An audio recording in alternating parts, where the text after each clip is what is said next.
think you understood the pattern of land use. Next we will go to another important concept, that is agriculture. What is agriculture? The cultivation of land for raising crop is called as agriculture. And even animal husbandry, beekeeping, sericulture are also been included under agriculture. As you all be hearing that ours is an agricultural country. This means that agriculture is an important part of our livelihood. And in Karnataka, nearly 61.4% of people are still dependent on agriculture, and it is said that it has become a part of their livelihood. Okay, so now let us discuss about the importance of agriculture. You know, agriculture, it's been practiced from the ancient time, and it is a primary occupation of the people of Karnataka, and it is a main source of livelihood for many people in Karnataka. Secondly, it is the backbone of our state economy. A good crop brings a good amount of finance for the government and for meeting a planned expenditure. Okay. And thirdly, it can also help in the development of treasury occupation, that is your banking and insurance, etc. And agriculture also helps the people. It means in providing food for the people and raw material for industries. And agricultural also has been the major source of supply of raw material for the various industries like cotton, jute and sugar industry. And it has been said that about 50% of the revenue generate in the manufacturing center that comes from all these agro-based industries in Karnataka. Okay, and again agriculture also can provide a market for the agricultural product as it increases in the level of agricultural income, and may lead to the expansion of the market for the industrial product also. Agriculture also plays a very important role in the internal and the external trade of the country. So another importance of the agriculture is that agricultural product like coffee, sugar, tobacco, spices, cashew, these are the main item of our export, and around 50% of our total export and earn a lot of foreign exchange.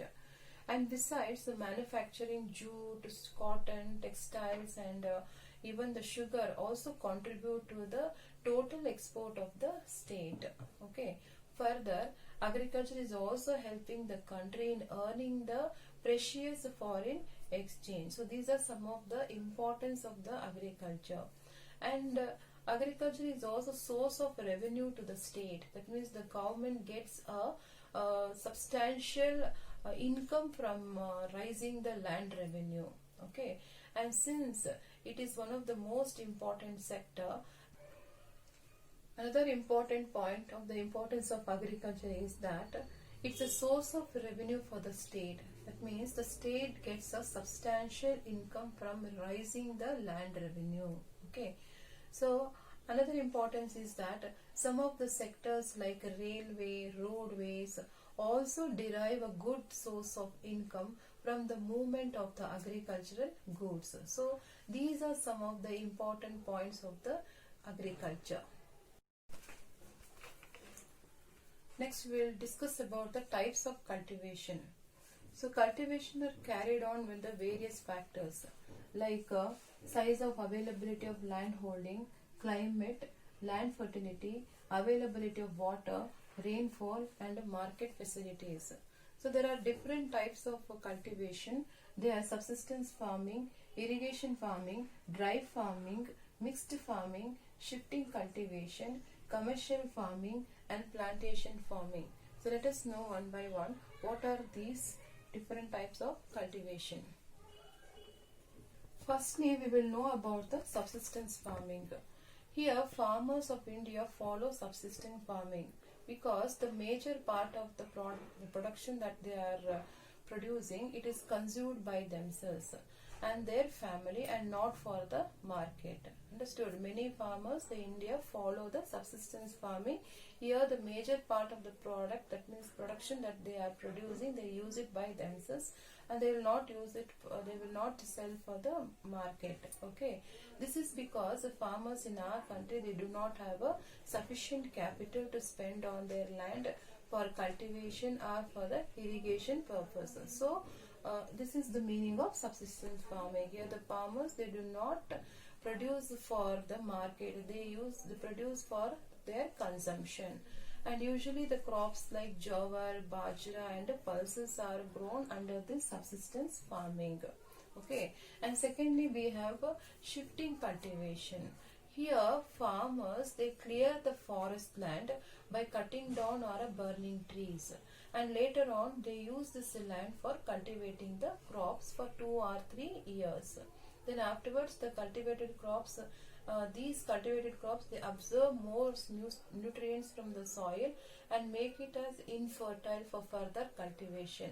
So once again the soil loses its fertility, and further the farmer move in search of another land, and this process continues. So this is called as a shifting cultivation. Here farmers, they clear the forest by cutting down or burning the trees, and they use this land for growing some crops, that is for 2 or 3 years.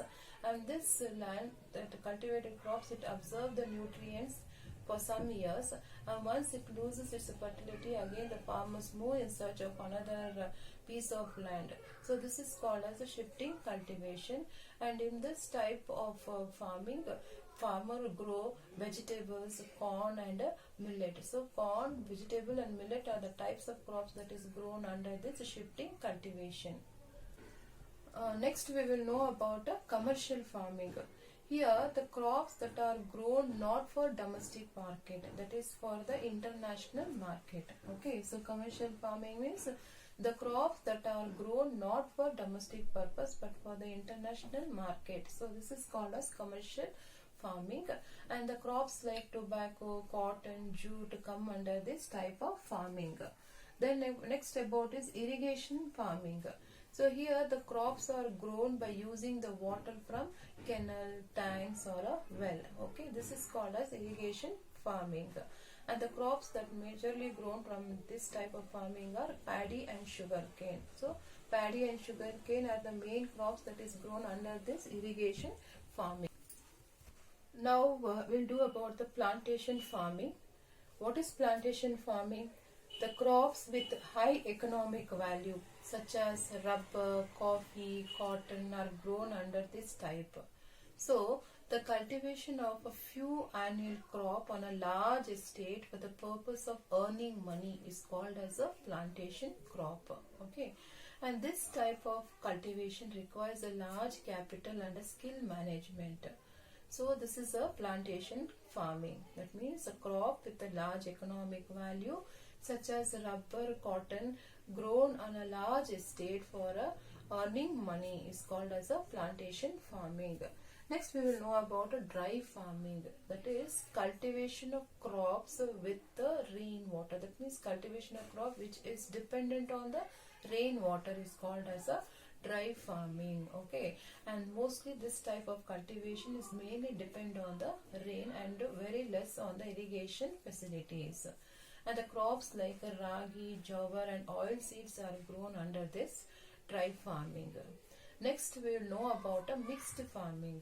So this type of cultivation is gaining popular nowadays. Okay, so in this type of cultivation you could see the farmers grow their crops along with the rearing the animals. That is, they rear the silkworm, bee, and they also do the dairy farming. So mixture of that means cultivating as well as the rearing of the animal is called as a mixed farming. Okay.